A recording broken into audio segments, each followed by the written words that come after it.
So I'm at the house putting the lockbox on the door, and the sellers are all there. They're loading up. It's just the garage is the final thing to go.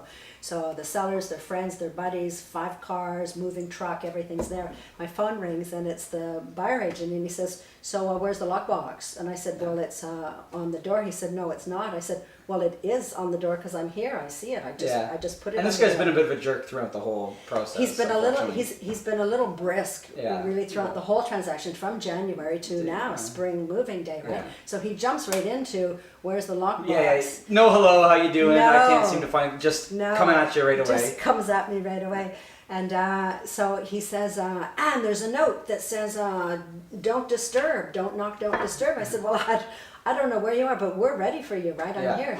So he says, well, I'm at number 7. Oh, clunk, my phone hangs up. I go, what the heck? Yeah. 5 minutes later, I'm spinning around the corner comes this guy. He was at the right house, but he was on the wrong street.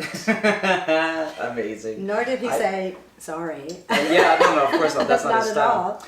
Welcome to the Real Estate Morning Show. I'm Dylan, this is Cece. We are without Jen this week as she's at a training seminar. Right on. So, our loss in that sense. But we will have her again next week where the market stats should be out. So we'll have another deep dive into, what happened in the month of April. Yeah, because April's been interesting, no doubt. But April makes me think, and again from yesterday from my sellers, so all of our winter people are now closing and moving, right? So folks are getting settled into their new places, and there's a couple of tips that folks really should think about doing when they first get in their... Yeah, absolutely. When they should first get in their home, right? Some things that we generally forget about, but your agreement of purchase and sale probably says that your appliances are to be in working order. Yep. So run those darn appliances. Turn on the stove, all burners. Yeah, make sure everything works. Make sure everything works. Run some laundry. Make sure that the washer and the dryer works, After that, it's great to get reacquainted with your house and look again where your water shut-off valve is. Yeah, these are a couple of main components that we want to make sure it's a new house for you. Definitely. Really know where these are, because in case of an emergency, you're going to need to know where that is. Yeah, so mine's hidden behind a whole bunch of boxes right now. I'm not living to the code we subscribe to. sometimes they're behind half a chunk of drywall or something like that, right? Yeah. But so your water shut off, and change your furnace filter so that you can start your own timeline, your own seasonal timeline of quarterly changing and you want that your nice and furnace fresh. filter. Yeah. And if your panel box, if your circuit breaker is not labeled, label your circuit breaker. That's kind of fun. Have somebody upstairs, downstairs, lights on, lights off. But label the circuit breaker. Yeah, absolutely, right, absolutely. Because you never know, right? And when one goes out, you want to make sure that you can figure it out. And change the codes on your remotes, right, on your garage remote. Yeah, on the door code. On the door codes. And call a locksmith, have them retumble the front locks and the side locks, so there's not any stray keys, out there at all. Right. So some of those things are really great to do before you get settled in. Some of the other things is your safety features. Change if your smoke detectors and your carbon monoxide, if they're hardwired, just check that they work. Yeah. If they're battery operated that you brought with you, just put new batteries in, when you want to start off right away. Looks like our internet's back on. Internet's back on, yay! And say hi to your neighbors. When you're moving your boxes in and out, say hi to your neighbors. Get to know if they haven't come and approached you first. And neighbors, aren't generally doing that as much as they used to. The old welcome wagon is a little, is a little bit off. Not so much anymore. But great to say hi to your neighbors. Again, in the safety features, make a exit plan, an emergency exit plan. Our fire departments tell us that we should have that in all of our homes, of course. Yeah. And you probably had one in your old home. Yeah. Get to know your new place and set up a new. Especially for the kids. If you got kids in the house, this is definitely one. Kids or pets. Yeah, kids or pets. You can fit the same category. yeah, exactly. A dependent. Yeah, a dependent. And the fun thing, plan a housewarming party, plan a get together. Yeah, it's a great idea. Celebrate your home, but one of the great things, one of the side benefits of doing that is that it's going to keep you on track. Yes. for unpacking your boxes. boxes. Set a date. Set a date. It's like even if you're not moved, if you want the house to get clean or you want to get projects done, throw a party. Set a date. Set a date. Yeah. All that stuff will be done on time. No doubt. Works in my house. Yeah, same. Ours too. So this week, the main topic that I wanted to get in on is, and we've talked about this a few times on the show, but it's back in the news, and I think we can dive a little deeper into it. Is just talking about the Real Estate Business and Brokers Act. Yes. And the suggested changes that they have coming. So we've talked about like open offers and stuff like that, but multiple representation is the one that kind of started it all. It was the biggest topic when they started talking about making these adjustments, and most of that was because of the crazy market that we were in and the multiple offers and all that was going on. While there was also multiple representation and things got a little dicey, right? Yeah. And so they're suggesting, or there's proposals now to remove that or amend it. Yes. Which is a good idea. Definitely amending it. Removing it, we see it, we understand why. But there are some side effects to if you do that as well. Yeah, I think so. I think so for sure. I mean, it's great that Ontario Real Estate Association is talking with Toronto Real Estate Board. Those two organizations together, putting their heads together, find something that's good for the consumer. Because ultimately, what we want is consumer protection, and we want education and awareness and outcomes. What happens if you have the same brokerage, and let's be clear about what it means to have multiple representation. It can be that the buyer and the seller are represented by the same brokerage. Not just the same agent, but two agents that have really nothing to do with each other, but work under the same umbrella of the brokerage. That's multiple representation, right? So I think that simply what we want to accomplish is consumer protection. Yes. That the buyer understands, both parties of course, but the buyer understands that if he's working with the listing agent or if he's working with the same brokerage that is representing the seller, what does that mean to them? What does it mean about disclosure? Does it put him at risk? Does it give him an advantage? Does it keep him on even keel? Yeah. So it's the transparency of it that we want to ensure and the understanding of it. And I think that that's what Treb and Aria really want to accomplish. Yeah, I agree. Right? I agree. And so the challenge with it as it stands right now, if a buyer and a seller end up using the same agent, and this is very common where buyers will go directly through the listing agent. Yes. Right? They think they're going to get a deal from the listing agent, or they just don't have their own representation. Or they're just not tied to somebody. They're not tied to somebody. They found the house online. They went and saw it, met through the listing agent. They're like, okay, we'll work together. Yeah. That's just fine. The challenge with it is you can't serve two masters, essentially, right? That is the ultimate challenge with why one party or one sales rep can't negotiate for both sides. And it says very clearly, it gets outlined, we take a step back, we just make sure everybody's treated fairly, we don't say anything from one side or the other, both sides are kept private and secret, everything's protected there.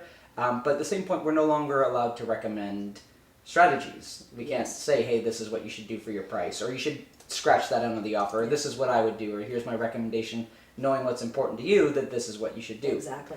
And so where's the service then for that buyer or seller when all of a sudden that aspect of our job, which is one of the biggest things that we do, is now removed? Yeah, consultation.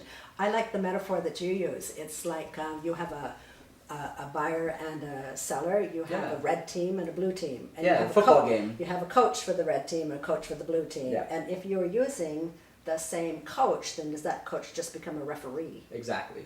Yeah. Right? Keeps everybody calm. Yeah, keeps so everybody cool. Seller team, buyer team, both teams are allowed to hire a coach. The coaches are there to make sure that the team wins the game. Like they're giving them advice, calling out the plays. Yes.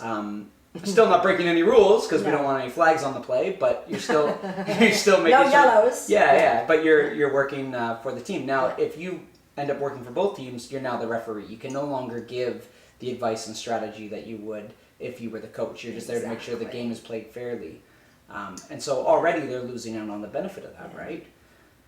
So we'll see what comes of it. I think it is a good idea, but we've talked about this isn't a rule that should apply everywhere. If you are in smaller areas or smaller markets, like this would be good for GTA. This wouldn't be a challenge. There's a lot of realtors around. Somebody could always find 53,000. Yeah, somebody can always find somebody else, or a consumer can always find another agent to work with.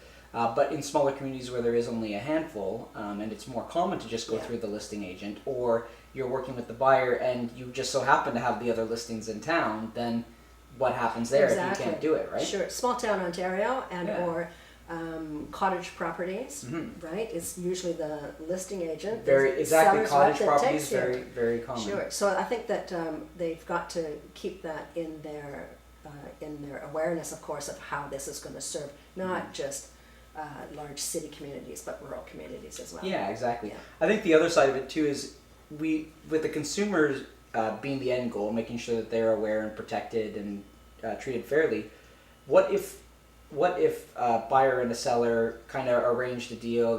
They're happy to make something happen, but they want an agent to just kind of facilitate it for them.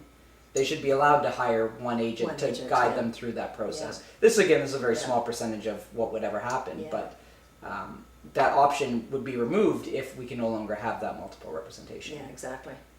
Yeah, so they can't throw the baby out with the bathwater, so to speak, in their Heard that expression. Right? Yeah. But yeah, exactly. In doing this, they could remove that. So one of the other things that they've suggested, and it doesn't solve that issue of it, would be that two agents under the same brokerage could still do a transaction together. Because technically, as it stands now, that is still multiple representation because your contracts are through the brokerage, not just the individual agent. Yes. So they would at least allow two agents from the same brokerage to do the deal, representing the individual parties. Yeah. And again, in city areas, in city of the GTA, for heaven's sakes, you've got brokerages with 150, 200, 300 agents. Plus agents, yeah. You know, so why not? It's going to be it would be a challenge if you said that agents from the same office couldn't represent the buyer and seller in a transaction. That would be a challenge. That would be a big challenge. Yeah. So I see it, at the very least, they'll allow that people from the same office can do it, but that's not really addressing the concern that they had anyway. So more than that does need to change. Yeah. I don't know what the answer is, because if you do make it that one agent can't represent both parties, there will be scenarios where the consumer would have preferred that and they can no longer have it. Exactly. Right? Yeah. I mean, for realtors, it's almost not a bad thing because more transactions will suddenly appear. If you take out all the ones that got double-ended, not that there's a ton of them, it's not the massive majority or whatever, but all of a sudden that's another end for all the realtors that are out there.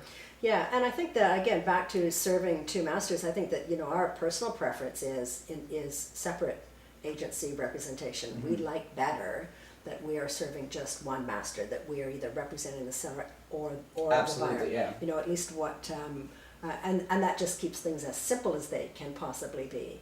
But it is true. If a buyer cannot go to the listing agent, there will be more ends. Transaction ends. More for transaction the ends for the other agents. Yeah. Not that that's who we're worried about here. No, we're not worried about that at all. Anyway, so I think that's it's an interesting thing that we'll keep watching, and it is something that's going to be balanced out for, if the end goal is making sure that it's better for the consumer, what does that look like? How do we make that better without removing some of their options as well? Because there are people that like to just go to listing agents. Absolutely. It's very common. Yeah. And so if you can no longer do that, then what does that look like? Yeah. Again, I don't think this is something that will drastically affect us or our business or most realtors or their business, but there are, like I said, anybody that's doing cottage deals or a little bit more rural or is just, I don't know. Yeah. Those guys I think will feel it the most. Well, I guess then we'll find out more over the next month or two to come. Yeah, absolutely. Yeah. Absolutely. So that is our discussion for the day. I'm looking forward to next week where we get the market stats and see if we get some of those sales back. Yeah. Last month it was the condo market that we saw kind of leave the sales on the table, whereas we saw the boost in the 905 detached area. It's been up over what it was. Yeah, and the 905 detached area, has I think we've kind of paid our dues. It's time for them for our recovery. But it's interesting where we watched through early April some of the properties that perhaps jumped the momentum. Yes. We were kind of having a build of momentum, and they perhaps jumped it too aggressively with setting offer dates. Because we have had we've had the offer dates that have failed. Yes. And so I think that if that had not happened, our numbers would be Yeah. Perhaps larger than what they were. I mean, just this morning I received 4 or 5 new messages for price changes and price reductions on properties that I showed over 35 days ago. Yeah. And your buyer's already bought. And my buyer's bought, and we close in 20 days Yeah. now. I had that one specifically came to mind because there was 3 at the same time in February. The buyer originally called out about one property in particular. And I said, well, let's go see 4 others at the same time so that we can, get the best use and understand what's going on in the market. The one that she wanted to see wasn't available for showings. The seller was like, not today, book tomorrow. I tried to book the next day, still couldn't get in. We go see the other ones, finds one that she loves, ends up buying one. That one stays on the market for an additional 30, 45 days. I don't even know what's happened with it now, but I remember getting emails about price reductions, and I'm like, you guys are missing the boat. Yeah, and again, I mean, it is, it's so tempting to say, here we are in a great spring market, but our numbers haven't matched so far to tell us that. Yeah. And failed offers have told us, that perhaps this is not there yet. Yeah. And don't spoil it. And on those ones, kind of going in that their prices aren't quite right. Yeah. Even if their price is tantalizing enough, it's nice and low. But what their end goal is, because some of those did get offers on those dates. Yes, but it's their end goal expectations are still off. Yeah, and I think in a perhaps misjudgment of lookers that are ready to convert to actually be buyers, because there are people. We were talking about that we were double booked on a lot of the properties that we were showing. We had agents in front of us, agents behind us. What do you think would convert to that house disappearing the next day? Yeah, at least a couple of them in that pocket you're seeing, right? You're getting triple with that amount of activity, right? But I don't think that everybody was out there looking ready to make a buy. And clearly, that's exactly what happened. The other thing that is so funny not in a good way for some sellers, funny. Not a ha-ha funny. Some of those ones that are being relisted at new prices are being relisted with new prices with old pictures. Yes. So there are beautiful new. We got the buds on the trees. The grass is green. Yeah. The flowers are up like this, and we've still got snow pictures. I mean, just this week alone. In fairness, it did snow this week. I'm not defending the agent. Nothing stayed on the ground, though. None of that snow stayed on the ground. I mean, I'm talking about pictures with snow still this deep and snow-crusted front steps. Yeah. Seriously. Update your photos, guys. Update the photos, guys. Seriously. A service to your seller? I don't think so. Yeah. Right? None of our sellers. Well, that is our show for the day. We hope that you enjoyed it. Make sure that you tune in again. I'm Dylan. This is Cease. You can catch us on YouTube, Instagram, and Facebook, The Real Estate Morning Show. Right on.